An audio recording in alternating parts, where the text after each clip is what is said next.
ng kuryente na damay. Planong one-way scheme sagot sa mabigat na daloy ng trapiko sa Baguio City. Ilang motorista umaalma. Init sa Lingayen, Pangasinan, umabot sa 46 degrees Celsius. Class shifting sa pasok ng mga estudyante, inirekomenda. Kauna-unahang iBank Retrieval Center sa Pangasinan, pinasinayaan. At top 8 sa katatapos na Criminology Licensure Examination, inspirasyon ang pumanaw na lola.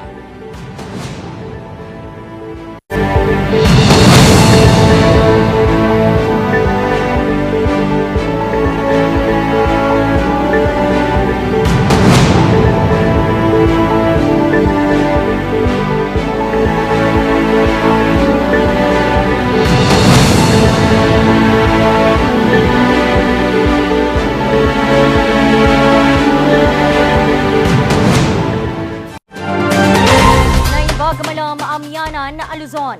Narito na ang mga bago at may init na mga balita.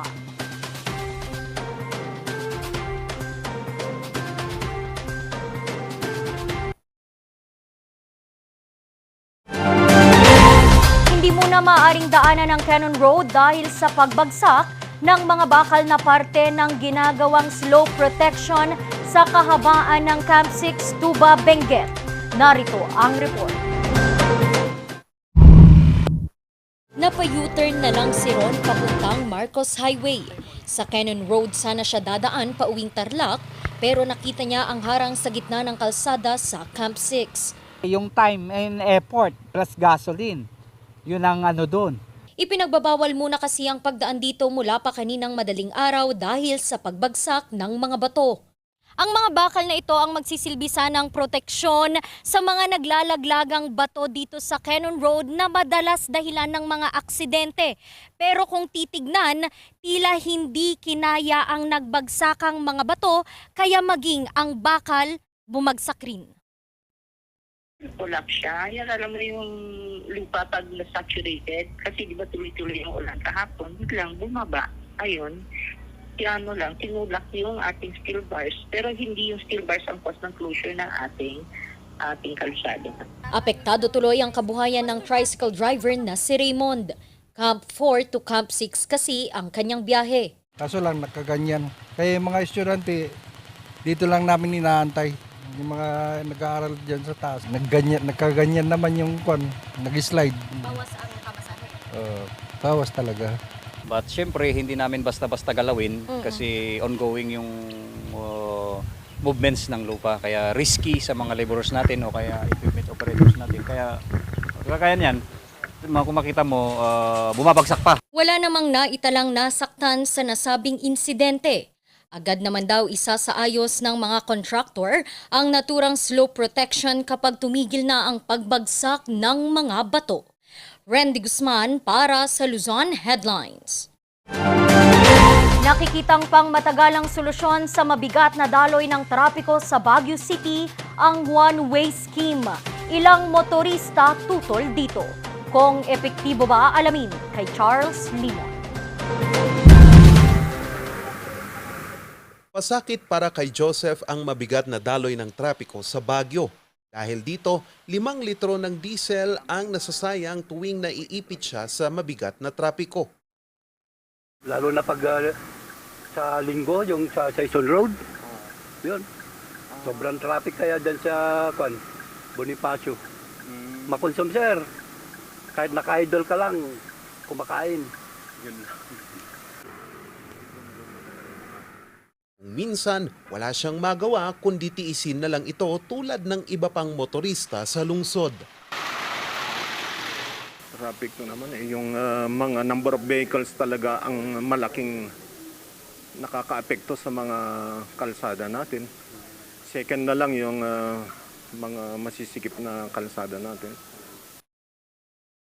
Para mabigyan ng permanenteng solusyon, kailangan daw ng pamahalang lungsod na magkaroon ng Master Development Plan sa transportasyon. Ito ay ang pangmatagalang plano na susundin sa pag-aayos ng trapiko sa lungsod. yung whole na applicability para later on, at least yan na yung next na direction natin, pupundan natin. Lalo na, importante naman dyan yung proposal natin na walkability dyan sa city center. Sa paghanap ng lungsod ng solusyon, ipinasilip ng dalawang architecture ang kanilang sariling plano. Isa sa mga plano nila ang pagiging one-way ng ilang kalsada sa lungsod gaya ng Quezon Road, Legarda Road at iba pang daanan sa Central Business District. So what we're trying to do here is solve the circulation in Baguio right now. If we could implement the Quezon Loop and Legarda as a one-way, then it's continuous. Wala na yung two-way stop and then it create bottleneck and gridlock, you know. Ang kabuang plano nila, ipinasilip kahapon sa Executive Legislative Agenda Meeting ng Baguio. For Marcos Highway, they can go all the way to Sunshine and then turn left there. Lalabas nila na lang sila dun sa may Max, sa may Quezon. So in other words, we do not have jeepneys now affecting that intersection.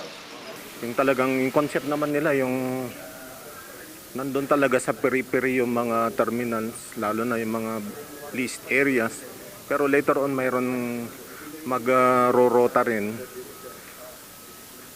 along these terminals. Hati naman ang opinyon dito ng mga motorista. Wala sir, mahirap yun kung one way. Bakit? Sobrang traffic kaya rin. Pag sa Rigarda, traffic rin doon, lalo na yung pakyat doon sa papuntang Palma na yan. Sa amin po, sa pag-umpisa po talaga, pagka pinatupad po yun sa umpisa po, talagang mahirapan po kami. Dahil nasanay po kami sa two-way eh. Lalo na po yung mga turistang papasok. Isa rin sa mga plano nila ang paglilipat sa mga staging areas ng jeep at bus. What we're doing here now is, okay, meron kayong taxi stand for the eastern part and one stand for the western part. Doon na lang ho sila. They just wait for passengers there. Madang tamay kat nga si traffic. Ngam kasi tikwa tawan ti pagparadaan da. Ito private. Uin. Hanto ra gito ikwa. Ako yun naman na para concern naman sa mga paseros. Sila po ang mahirapan na maghahanap ng masasakyan nila pag aalisin nila mga loading area sa sentro. Kanya-kanya naman ang reaksyon ng mga opisyal ng lungsod. It's another thing, but these things can be studied further. So I would suggest that submit this proposal to the City Engineering Office because they are the ones, may division sila doon, Traffic Transportation Management Division. Hiling naman ng mga proponents, I think it will contribute to the betterment of Baguio if we will have an open mind, you know, open your mind, listen to the proposal, and this is not only a one-time proposal, it's a master plan, you know, for the future, for the people's children's children, you know. sasalang pa sa malalimang pag-aaral ang nasabing plano kung makakatulong nga ba ito sa pagresolba sa ilang taon ng problema ng lungsod. Charles Nicolimon para sa Luzon Headlines.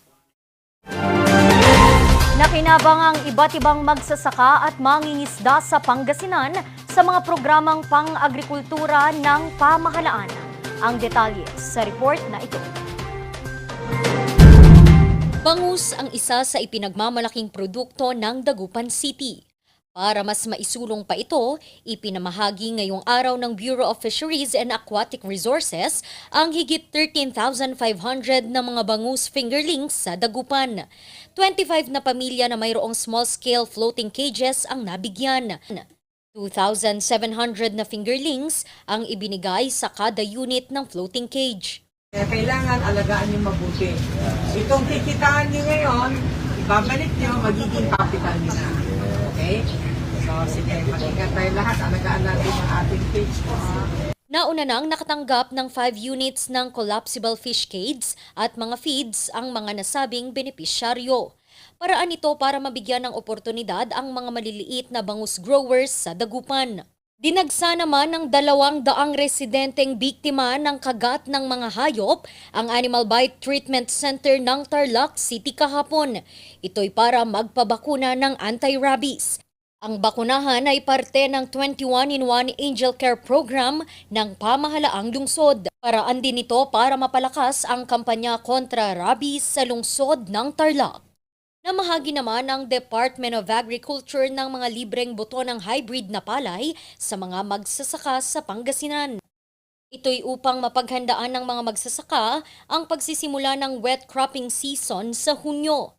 Higit 17,000 sako ng buto ang ibinigay sa mga magsasaka ng Kalasyaw, Bayambang, Malasiki, Mapandan, Santa Barbara at San Carlos City. Randy Guzman para sa Luzon Headlines. Sa iba pang mga balita, inilunsad sa lungsod ng Dagupan ang immunization program kontra tigdas, rubella at polio. Ito'y para maabot ang 100% vaccination rollout sa Ilocos Region. Magbabalita Charles Limon. Dinagsa ng mga magulang at kanilang mga anak ang immunization activity sa lungsod ng Dagupan. Ito'y sa paglulunsad ng DOH Region 1 ng Chikiting Ligtas Program. Layo nitong mabakunahan ng kontratigdas, rubella at polio ang 75% o 18,000 mga kabataan sa lungsod. Sa ngayon, higit 4,000 kabataan pa lang ang nababakunahan. So we need to triple and expand our accomplishment. Nanguna sa pagbabakuna at pagbibigay ng oral polio vaccine si DOH Undersecretary Eric Tayag. Hindi lamang bangus, mga bata ay chikiting ligtas, magpapabakuna para sa healthy Pilipinas. Maliban sa Dagupan, target pang maabot ng programa ang 75% ng mga bagong silang ng mga sanggol hanggang sa 4 na taong gulang ng mga bata sa Ilocos Region.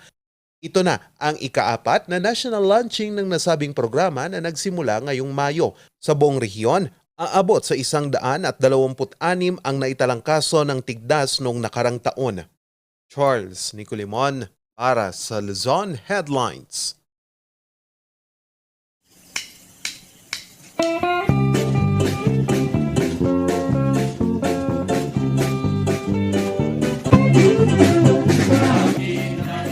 Ang Ticanlo Festival ay pinagdiriwang ang kasaganahan ng ani at pinapakita namin ang mayamang kultura, tradisyon ng bayan ng Tagudin. Ang paggawa ng mga kakanin at isa sa mga pangunahing kinabubuhay ng aming mamamayan.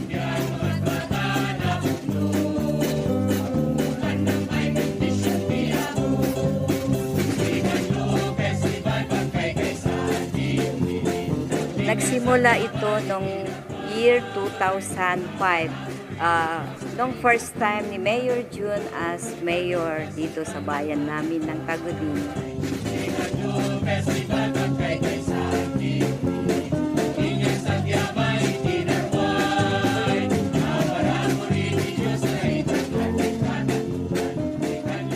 Ang Ticanlo Festival ay hango sa mga kakaibang kakanin ng Tagudin na tinatawag namin Ti para titinubong, Ka para tikangkanen, Lu para tilubi-lubi.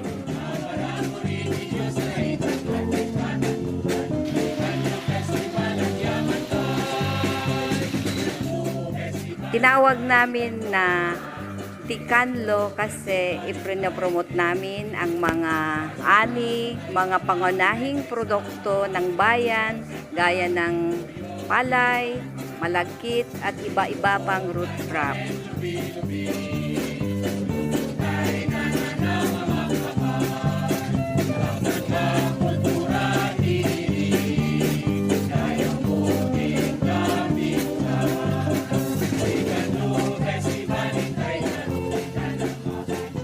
ay nag-aanyaya po sa inyo lahat na magpunta at tingnan naman ninyo ang 16th Carlo Festival.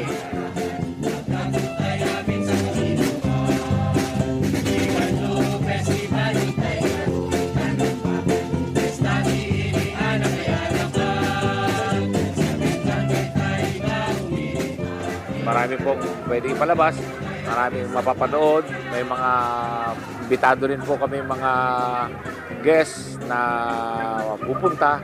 Kung may panahon po kayo, dahan po kayo rito. Lalong-lalo na po yung mga malapit dito sa aming bayan ng Tagudin. At saka yung mga dating Tagudinyan. In God we trust, Tagudinyan.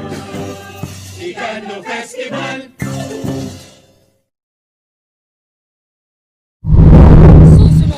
Bahay sa Baguio City napagsakan ng puno, poste ng kuryente na damay. Yan at iba pang mga balita. Abangan!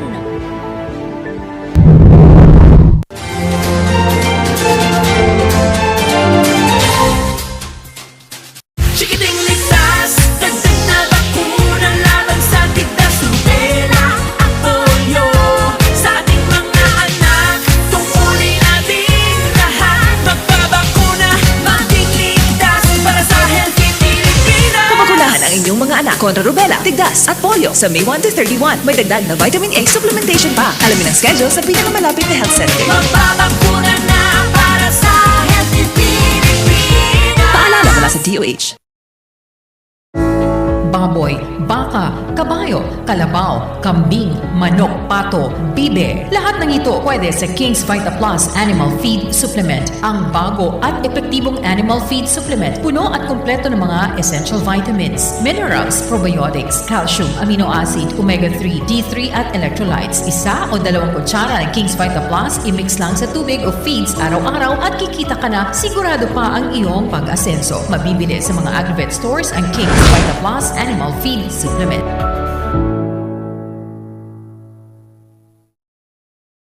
Bulok, maliliit at hindi ba malusog ang inyong mga halaman? Omega Green ang kasagutan.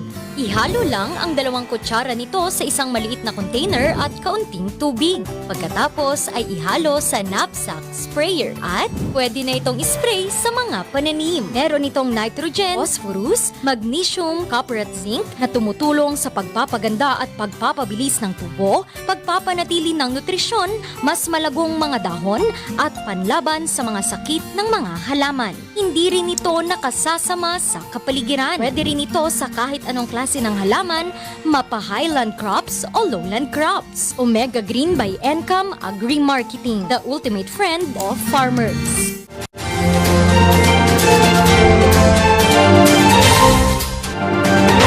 Nagdeklara ng emergency power interruption ngayong araw sa isang barangay sa Baguio City dahil sa pagbagsak ng poste ng kuryente. Malawakang power interruption isinagawa rin. Narito ang report.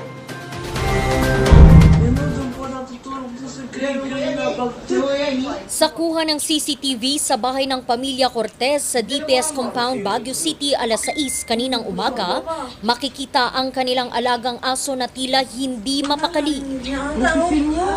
Maya-maya pa,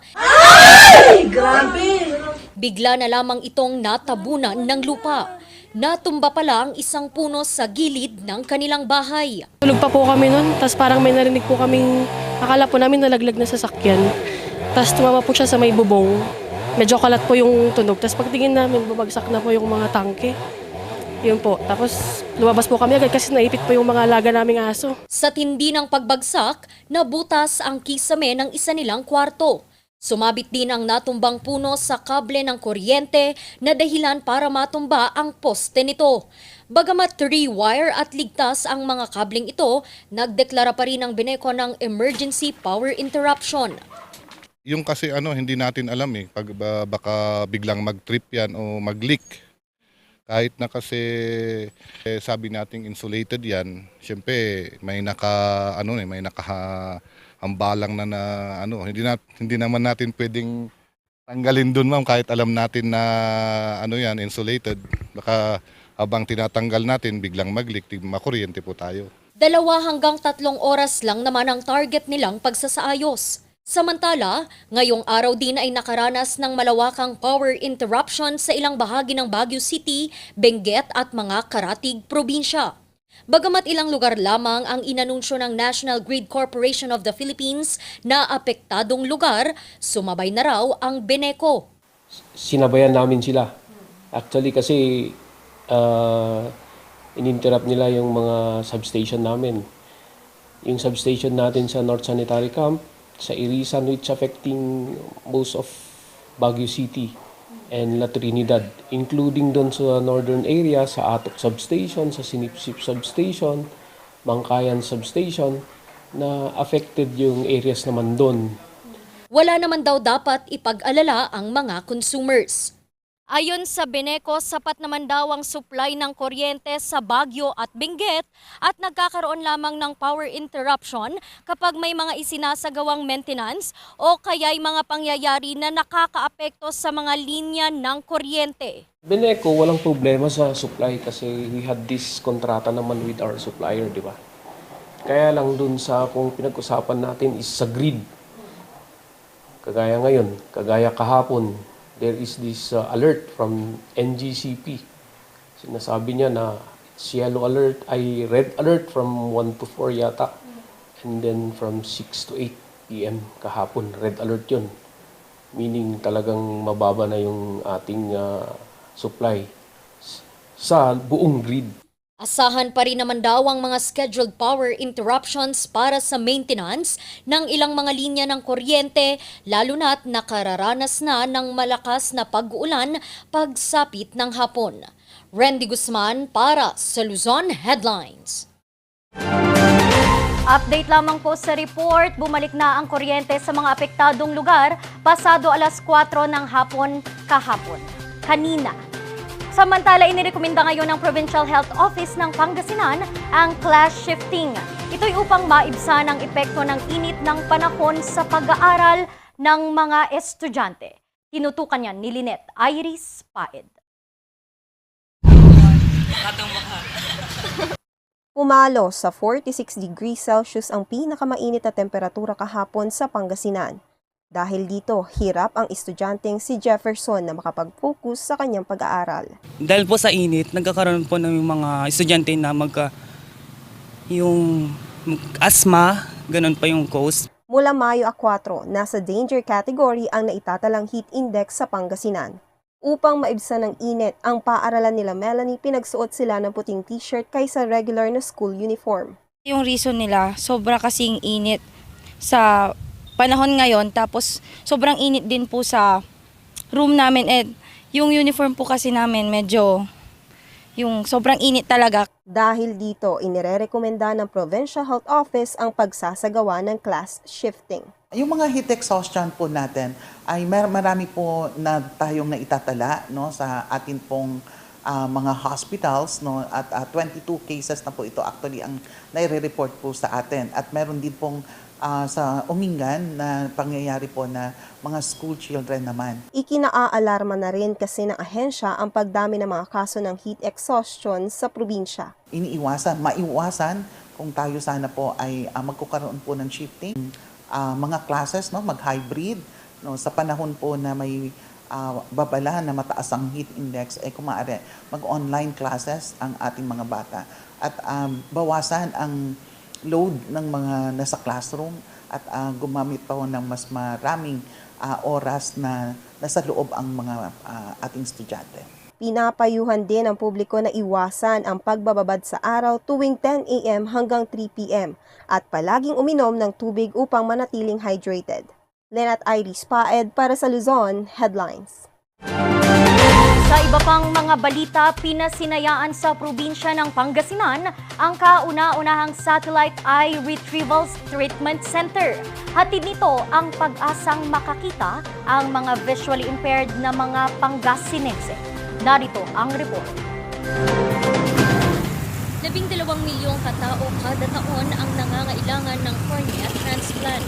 Sa bilang na ito, nasa 150 milyon ang nabibigyan. Ito'y dahil hindi pa rin sapat ang mga eye bank sa buong mundo.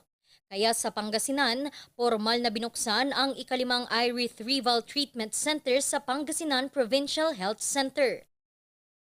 Naisakatuparan ito sa kasunduan ng Pamahalaang Panlalawigan at iBank Foundation of the Philippines. Inaasahang makatutulong ito sa pagbibigay ng pagkakataong makakita muli ang mga visually impaired na mga Pangasinense. Samantala, taong 2022 nang masungkit ng pamahalaang lungsod ng Tarlac ang Seal of Good Local Governance. Ito'y matapos na ipamalas ng lungsod ang maayos na serbisyo publiko. Nakatanggap ang pamahalaang lungsod ng 7 milyong piso bilang incentive fund package mula sa DILG. Ang pera ay ginamit naman sa pagbili ng mga karagdagang sasakyan para sa mas mabilis na response time ng City Disaster Risk Reduction and Management Office. Ang lungsod ang ikalawang nakatanggap ng Seal of Good Local Governance sa probinsya. Randy Guzman para sa Luzon Headlines.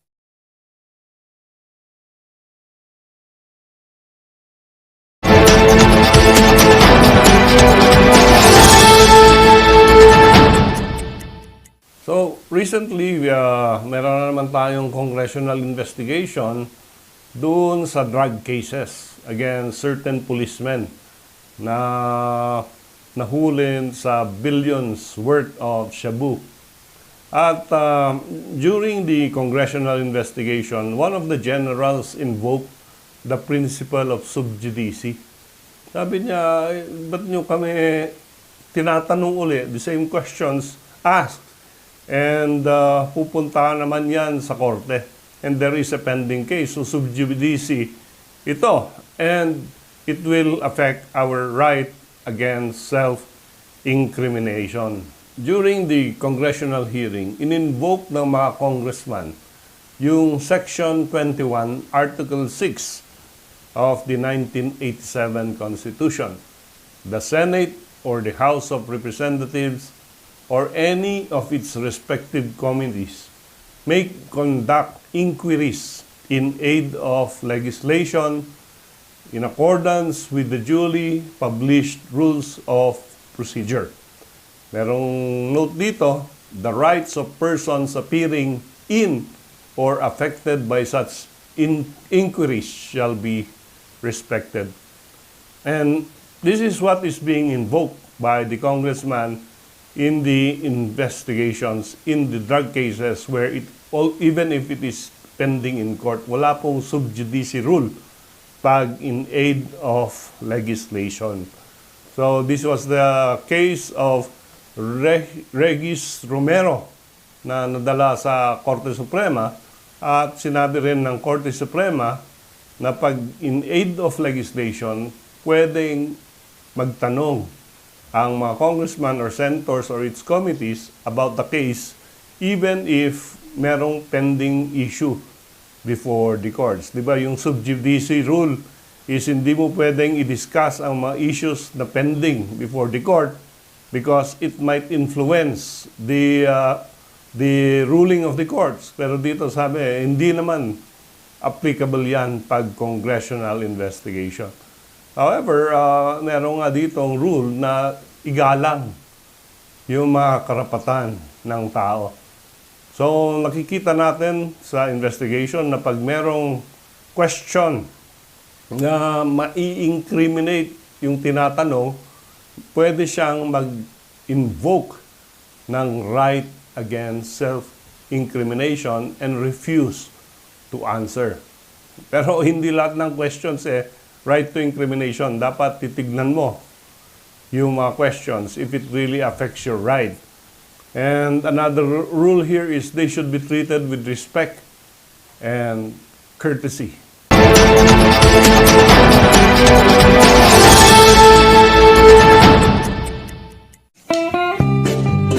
Welcome to the 16th Ticanlo Festival. This year's festival promises to be bigger and better than ever before, with a wide range of exciting activities for all ages, including food stalls, a fun fair, and more. Let's have an unforgettable week of fun and excitement at the 16th Ticanlo Festival. See you there! Ticanlo Festival.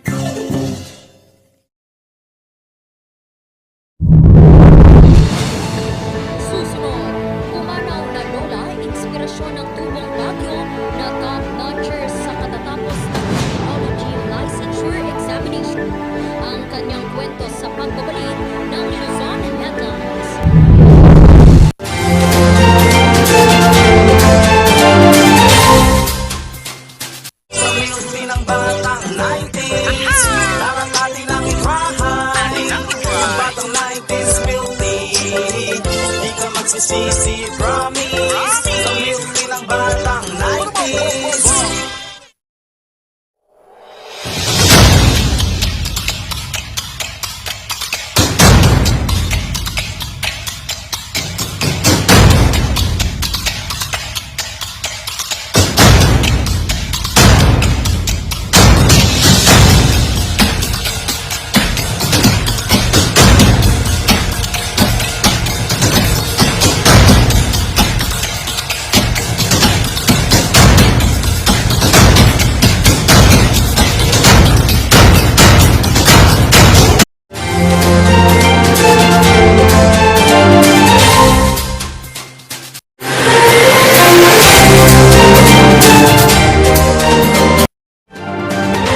Katuparan para sa top-notcher ng Criminology Licensure Examination na Tubong Baguio ang kahilingan ng pumanaw na lola.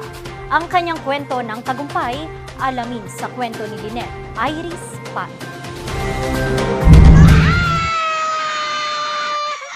Nag-uumapaw ngayon sa tuwa ang pamilya Abuan sa Baguio City.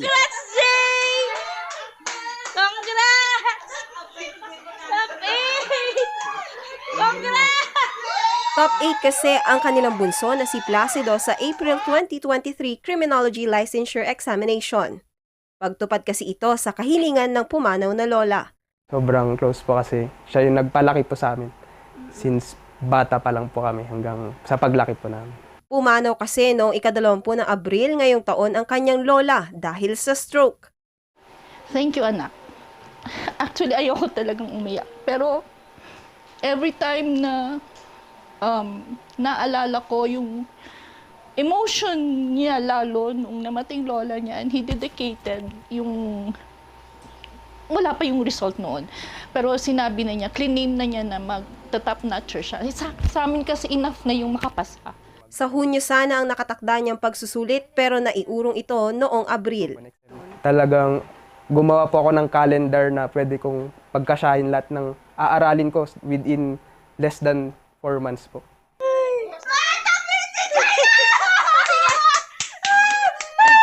Ayan o! Emosyonal naman ang kanyang ina sa tagumpay at sakripisyong ginawa ng anak. Lalo nung nag-intern siya, yung uniform niya. Nagulat din kami sa pressure. Pero alam namin na kailangan yun, so talagang ginawan namin ng paraan. Buti nilang supportive yung ibang hipag ko and some family members, nagpatak-patak kami. Lubos din ang pasasalamat at pagmamalaki ng mga mahal sa buhay ni Placido. Sana you do well in everything you do kasi since first year is nakikita talaga namin na isa ka sa mga potential top notchers ng iproproduce ng aming school. It's up to him kung ano yung gusto niyang marating. Basta nandito kami and his family to support him kung maglo-law school siya, if mag-doctorate. Plano ni Placido na maging guro para maibahagi pa ang kanyang mga kaalaman sa mga susunod pang mga criminology student. Ayun o, Placido din na Lynette Iris Paed para sa Luzon Headlines. Thank you, Lord. At yan ang mga balitang nakalap ng Luzon Headlines ngayong araw. Muli, maraming salamat at magandang araw sa ating lahat.